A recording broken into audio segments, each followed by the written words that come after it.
Bien le bonjour à toutes et à tous. Voici l'essentiel de l'actualité, à commencer par l'inauguration du cycle ouvert de la phase 4 de la centrale thermique d'Azito. C'est le Premier ministre Patrick Achi qui a procédé à l'inauguration hier lundi dans la commune de Yopougon. La mise en service de cette unité va renforcer la production d'électricité dans le pays. C'est ce que nous apprend Alexis Ouedraogo. En un clic, le Premier ministre met en service la turbine GT21 de la centrale thermique d'Azito. D'une capacité de 180 MW, cette unité vient renforcer la production d'électricité dans le pays. À l'heure où nous faisons face à de nouvelles incertitudes liées à des soubresauts au niveau mondial, un secteur énergétique fort et viable est nécessaire pour continuer à alimenter la dynamique de croissance de l'économie ivoirienne.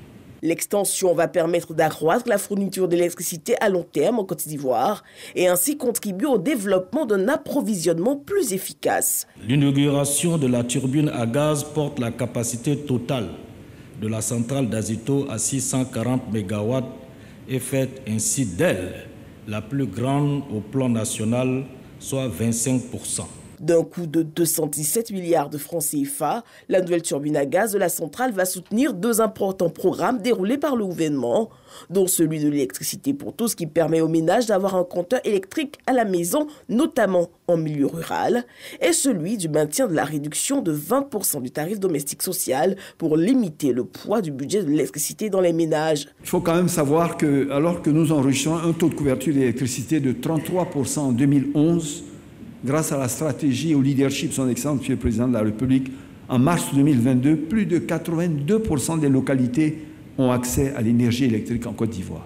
Et demain, l'objectif très concret du programme Côte d'Ivoire solidaire, c'est d'atteindre 100% de couverture grâce au programme social du gouvernement PSGouv 2, afin de parachever ainsi l'immense ambition d'être une nation en marche, moderne et prospère. Et le gouvernement compte aller plus loin. Nous avons l'ambition, et je le dis, d'être au cours des prochaines années, à l'horizon 2030, l'acteur majeur principal du hub énergétique sous-régional ouest-africain. Cette ambition puissante devra se concrétiser de deux façons, qu'incarne parfaitement cette nouvelle turbine d'Azito.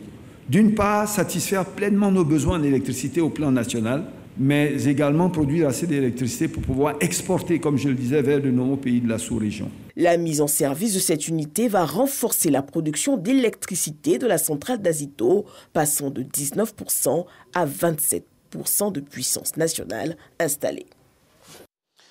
Bientôt, la mise à exécution d'un programme spécial d'insertion des jeunes résidents dans les zones frontalières du nord du pays.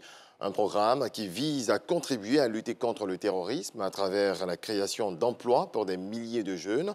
Des explications du ministre en charge de la jeunesse face aux journalistes ce lundi. Témoin pour RTI 1, Ahmed Traoré, Jean-Marc Djadji.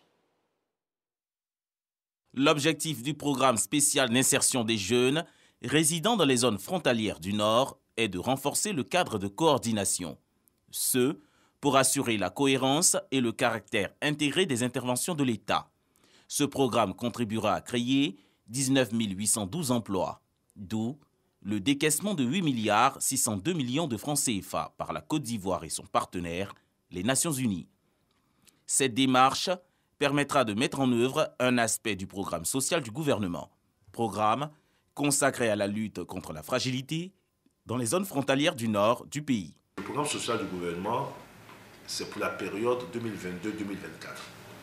Les 19 000 jeunes dont nous parlons, c'est pour l'année 2022. Mais notre objectif sur les 3 prochaines années, c'est 60 000 jeunes dans cette zone. Et donc sur les 60 000, pour cette année, nous avons 19 000, auxquels vont venir s'ajouter les 3 000, donc ça portera à 22 000. Donc on doit clore la phase 1 de ce projet au 31 décembre. Mais dès le 1er janvier 2023, la phase 2 va commencer et donc il y aura d'autres sélections. Notons que 6 régions du pays qui font frontière avec le Mali et le Burkina Faso sont prises en compte pour la mise en œuvre de ce programme. À ce jour, ce sont plus de 31 000 jeunes qui ont déposé leur dossier pour espérer obtenir un emploi. Dans le reste de l'actualité en Guinée, le dialogue politique entre le gouvernement, les acteurs politiques et la société civile a ouvert ses portes ce lundi à l'invitation du Premier ministre Mohamed Biabogui. Objectif, permettre à la Guinée d'avancer selon le chef du gouvernement guinéen qui dit vouloir sortir de la transition militaire entamée depuis le coup d'État qui a renversé l'ancien président Alpha Condé le 5 septembre dernier. Et puis, en Louisiane, aux États-Unis, une juge a décidé de suspendre les lois qui interdisent aux femmes d'avorter. Une clinique et des étudiants en médecine ont attaqué les lois interdisant les IVG, arguant qu'elles sont trop vagues puisqu'elles ne précisent pas clairement les exceptions ou les peines associées. La juge Robin Guaroso a donc bloqué ce lundi ces lois jusqu'à une audience le 8 juillet prochain. C'est le début d'une longue bataille judiciaire sur ce sujet. Merci à toutes et à tous de nous avoir suivis. On se retrouve à 7h.